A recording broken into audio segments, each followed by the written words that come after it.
Halo, Assalamualaikum warahmatullahi wabarakatuh. Bagaimana kabarnya hari ini? Damai sejahtera, baik-baik saja. Semoga diberkati keluargamu, semoga diberkati kesehatanmu, semoga diberkati pekerjaanmu dan juga seluruh keluargamu. Terima kasih buat teman-teman yang selalu hadir bersama saya, yang selalu mengunjungi YouTube dan Facebook saya. Saya ucapkan banyak-banyak terima kasih. Banyak hal yang sebenarnya saya tidak expose ya Mbak ya. Banyak hal yang dimana saya sampai kadang-kadang nggak bisa ngomong lagi. Sebagai orang Indonesia, saya merasa harga diri saya terinjak-injak. Waduh, sok ngomong harga diri Miss Yuni. Bukan masalah sok ngomong harga diri ya Mbak ya, karena akhir-akhir ini saya itu mendapatkan keluh kesah ya. Saya tidak tahu yang punya KTP yang lama.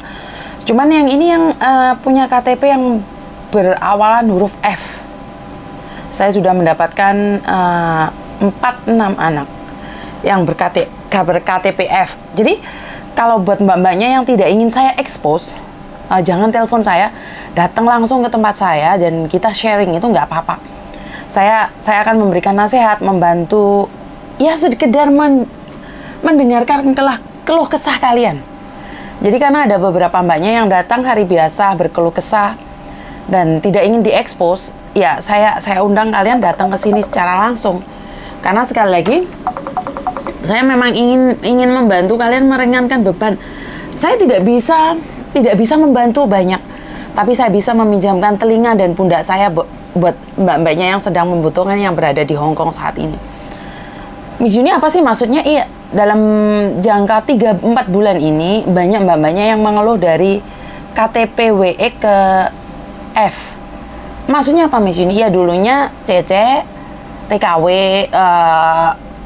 pekerja atau pakai visa sebagai pembantu dan sudah menikah sama orang Hong Kong, KTP-nya berubah jadi V. Apa sih? Farel gitu, Farel ya. Ya, seperti itu. Jadi pernikahan mereka masih 1 tahun 6 bulan, menginjak 2 tahun, itu terjadi guncangan yang sangat hebat. Kenapa mbaknya datang ke sini? Karena dia adalah salah satu staff agent dan salah satunya adalah sebuah badan perbankan. Yang saya tidak akan ungkapkan di sini siapa mereka, kenapa mereka tidak saya expose. Kenapa? Karena ini sekali lagi dia datang sendiri dan meminta sama saya untuk jangan diekspos. Tapi dilemanya sama Mbak dengan yang kemarin itu, mbaknya yang itu mau diceraikan sama suami, nikah sama orang Indonesia lagi itu. Jadi mereka sama-sama muda, proses visanya begitu cepat dan lancar, baik-baik saja. Tapi setelah memiliki KTP Hong Kong, bukannya mereka dijadikan sebagai ratu ya, tapi mereka malah diinjak-injak harga dirinya. Saya tidak tahu harus ngomong dari mana dan bagaimana, tapi intinya masih suruh kerja di luar sana, balik lagi menjalankan aktivitas seperti layaknya ibu rumah tangga. Apakah salah itu, Miss? Ya enggak, itu karena kewajiban kita sebagai perempuan. Tapi Mbok Yao dihargai gitu loh. Dan dia tinggal sama mertua. Habis itu mertuanya Time He. Paham ya Mbak, Time He itu? Time He adalah apa sih namanya? Memandang rendah. Jadi memandang rendah istrinya itu, memandang rendah istri anaknya. Jadi para mertua di Hong Kong itu tidak terima gitu loh, seolah-olah gehekungyan ga, cicin hekungyan ga. Dan teman-temannya selalu menyebut gehekungyan ga, gehekungyan. Maksudnya dia bukan tidak terima dikatakan sebagai hekungyan ya. Dia bukan tidak terima. Tapi susah juga ya, karena kita memang mantan pembantu terus menikah sama orang Hong Kong, terus label itu di mana-mana. Wah, terus kamu maunya apa Miss Yuni? Loh, saya nggak mau apa-apa Mbak. Maksudnya kalau menikah sama orang Hong Kong, pikirkan itu aja menurut pendapat saya. Saya tidak bisa memukul rata karena tidak semuanya yang menikah sekian ratus yang komplain cuma 6 aja, Miss Yuni. Kamu sudah pukul rata. Tidak, saya tidak memukul rata. Tapi itu yang ketahuan saya 6 orang. Yang sebenarnya benar-benar menderita kita nggak tahu, Mbak. Bahkan diperlakukan lebih dari seorang pembantu. Mbaknya ini merasa seperti, wah aku jadi pembantu, dia sayang banget. Tapi giliran jadi suami istri, perlakuan dia aneh dan selalu mengancam untuk menceraikan. Dan dari pihak keluarga itu selalu mengatakan, kamu nikah sama anakku itu gara-gara KTP Hong Kong. Menikah sama anakku itu gara-gara pingin jadi residen Hong Kong. Jadi saya tidak tahu isu itu kenapa begitu gencar. Padahal saya pribadi melihat banyak mbak-mbaknya itu tetap baik-baik saja gitu loh, nggak ada masalah. Menikah sampai kakek nenek. Tapi kenapa persepsi keluarga dari sang laki-laki ini selalu memandang rendah? Apalagi kalau sudah si istrinya itu nanyain tentang uang. Kalau di Indonesia kan kebanyakan ya, istri adalah pegang uang ya Mbak ya. Istri adalah pegang uang, tapi di Hong Kong beda. Karena itu sebelum menikah, fahami dulu culture. Fahami dulu budaya suamimu. Kalau enggak, ya berujung kamu punya KTP tapi tidak bisa tinggal di Hong Kong kalau sudah diceraikan. Karena saat kamu diceraikan, suamimu tidak mau lagi jadi sponsor, maka kelarlah riwayatmu. Apakah bisa bekerja di Hong Kong lagi? Ya tergantung term and condition dari pihak imigrasi. Karena saya pernah ada teman dulu di agent saya yang lama dulu, dia menikah sama orang bule. Sebenarnya visanya itu bisa sampai habis akhir tahun, sampai akhir tahun 2015. Tapi karena visanya harusnya akhir sampai 2015, tapi karena dia paspornya habis 2014, maka visanya tuh kehenti sampai 2014. Dan di pertengahan 2014 ke 2013 itu terjadi pertengkaran dan berujung perceraian. Padahal kurang 1 tahun lagi dia bisa jadi permanen. Kurang 1 tahun lagi. Kenapa? Gara-gara paspornya habis. Suaminya si bule ini sudah jatuh cinta sama wanita lain. Akhirnya mau tidak mau si bule ini menceraikan mbaknya ini. Mbak Markona ini diceraikan sama si bule. Nah, perusahaan saya itu menjadi sponsor untuk 1 tahun itu agar dia bisa jadi permanen. Kenyataannya tidak bisa, Mbak. Surat sudah dikirim ke imigrasi dan perusahaan saya dulu ya, agent saya yang dulu itu membantu, support, memberikan alasan kenapa dia harus tetap tinggal di sini karena kita membutuhkan salah satu staff yang bekerja di bagian ini itu. Tapi imigrasi tetap refuse apply visanya dia sebagai resident di sini setelah diceraikan suaminya. Kenapa ini bisa terjadi? Ya karena sekali lagi kita tidak tahu, Mbak. Apakah menikah sama orang Hong Kong itu jaminan damai sejahtera? Loh, enggak. Saya aja cerai kok. Tapi balik lagi. Tapi sekali lagi ini bukan ide yang bagus. Apa yang saya lakukan juga bukan ide yang bagus dan tidak perlu dicontoh. Saya lebih suka melihat orang rumah tangga yang damai sejahtera. Kalau saya putus nyambung. Tapi itu tidak baik, Mbak. Kelihatan sekali dulu ego suami saya itu terlalu tinggi. Jadi kenapa terjadilah putus nyambung. Tapi sekali lagi kan kita beda-beda orang. Kita tidak tahu alasan sampean seperti apa. Dan yang saya dengar, yang saya lihat, perlakuan seorang laki-laki saat istrinya sudah punya KTP Hong Kong, itu sangat miris sekali. Seperti yang diceritakan sama mbaknya itu, yang satunya yang tidak bekerja itu, tidak dihargai. Jadi, kita sebagai wanita mandiri, menikah, dan tidak boleh bekerja, habis itu kita kan merasa tidak punya harga diri. Bukan karena tidak dihargai atau tidak, tapi karena memang keluarga mereka menganggap kita tetap sebagai pembantu. Nah, dan ada beberapa mbaknya yang cerita karena terjadi pertengkaran dengan mertua. Dan jangan lupa ya Mbak ya, saya kurang tahu menurut kalian seperti apa. Tapi yang saya tahu, pengalaman saya, orang Hong Kong, laki-laki Hong Kong itu paling tunduk sama orang tua. Mereka taat banget sama orang tua. Kalau di Indonesia ada beberapa orang yang rela meninggalkan orang tuanya demi kekasihnya. Itu nyata ya. Rela meninggalkan orang tuanya demi kekasihnya. Kadang-kadang tidak peduli dengan orang tuanya, yang penting kekasihnya bahagia atau yang penting istrinya bahagia. Itu yang saya lihat di Indonesia, ada beberapa ya, tapi tidak semua. Apa yang saya katakan, saya garis bawahi, tidak semua. Tapi kalau di Hong Kong, ini juga tidak semua ya, ada beberapa saja. Ini adalah gambaran saja buat kalian. Kalau di Hong Kong, mereka itu lebih mementingkan orang tua daripada istri. Nah, ini yang perlu kita camkan. Jadi yang nomor satu itu adalah orang tua kalau di Hong Kong itu. Jadi kalau kamu sebagai istri terus sering bertengkar sama mertuamu, kebanyakan suami itu tetap membela ibunya.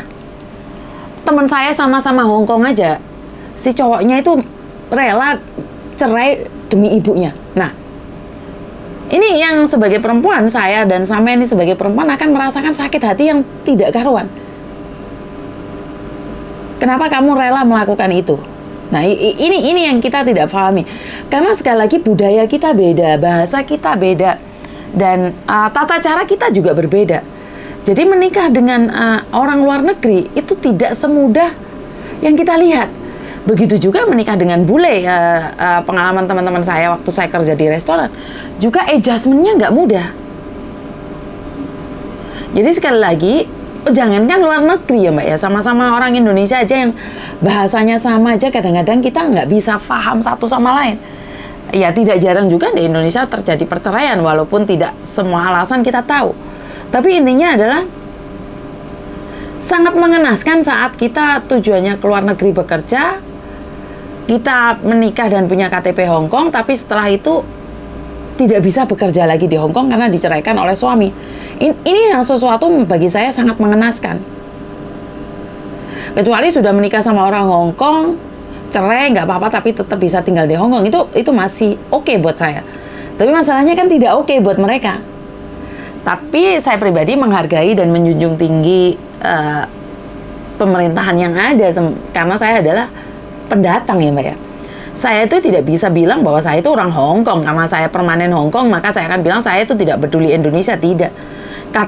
KTP saya memang Hong Kong, tapi paspor saya tetap Indonesia. Untuk saat ini saya tidak pernah berpikir untuk berganti paspor. Jadi saya I love Indonesia, I love Hong Kong. Untuk sementara saya tidak berpikir untuk mengganti paspor saya menjadi paspor Hong Kong. Walaupun suami saya kadang-kadang nanya, ganti paspor karena kalau kemana-mana lebih mudah, nggak usah apply visa. Sementara saya kan mau kemana-mana apply visa Mbak. Jadi tidak mudah juga buat saya kalau mau liburan sama keluarga, itu yang paling ribet adalah saya karena saya harus apply visa. Tapi bagi saya itu challenge, itu adalah tantangan buat saya, di mana orang lain dengan mudah bisa masuk negara lain, saya harus ada term and condition, saya harus ada syarat dan ketentuan berlaku. Jadi saya memilih untuk tetap memiliki paspor Indonesia. Jadi dan kita saya dan keluarga punya rencana akan pulang Indonesia, tapi belum tahu kapan. Karena Thomas baru saja bekerja dan dia adjustment period, di mana masa-masa penyesuaian buat Thomas. Jadi saya tidak ingin mengganggu pekerjaan dia, karena kemarin dia sudah di restoran, tiba-tiba dia berpikir, "Mami, boleh nggak aku ikut Mamu belajar?" Karena aku ingin belajar bahasa Indonesia. Padahal dulu saat saya tanyain mau pulang Indonesia nggak, dia bilang panas nggak mau, panas nggak mau. Tapi pada akhirnya dia tiba-tiba memilih untuk bekerja di agent. Jadi karena perusahaan dia restoran Italinya mungkin bermasalah, financial problem, jadi dia berpikir untuk ikut jejak saya. Jadi saya pribadi tidak ada masalah karena anak saya dari awal ikut jejak saya ya, dari saya di kantor, pada akhirnya terus ke restoran, dan akhirnya balik lagi ke agent. Jadi ya anak tidak jauh dari lingkup keluarga ya. Dia kalau ibunya agent, anaknya ya wis di agent juga, bener nggak? Jadi kalau bapaknya polisi, anaknya juga polisi kan kebanyakan. Tapi kebetulan bapaknya dia adalah penjual ikan dan anaknya ikut ibunya. Jadi buat teman-teman di luar sana, saya tidak mengatakan bahwa jangan menikah dengan orang Hong Kong, tapi saya tidak bilang menikahlah dengan orang Hong Kong. Itu adalah hak asasi kalian untuk memilih, karena saya sendiri juga bersama orang luar di mana bukan orang Indonesia. Hak Anda untuk memilih, tapi harus ingat budaya kita beda. Kalau kita tidak mampu menyesuaikan diri kita, maka kita yang akan tewas sendiri. Kita akan yang kalah sendiri. Jadi ayat 1 pasal 1 itu berlaku buat siapa aja. Sebenarnya bukan buat pembantu aja. Jadi buat kita yang residen Hong Kong pun, sebelum permanen, kita memiliki ayat 1 pasal 1, di mana suami dan mertua adalah benar. Kalau nggak dia cut visanya, kelarlah hidup kita. Jadi buat teman-teman di luar sana, saya selalu mendukung kalian untuk menjadi lebih baik lagi. Silahkan datang ke kantor saya jika ingin curhat tanpa diekspos. Silahkan ceritakan banyak hal, karena sebenarnya saya masih banyak yang harusnya saya review, karena saya sendiri tidak ada waktu untuk review pribadi, lepas pribadi, karena HP saya tidak berhenti berdering. Saya ucapkan terima kasih atas dukungannya. Tanpa kalian, siapa sih Uni TKW Hong Kong? YouTube dan Facebooknya begitu wow.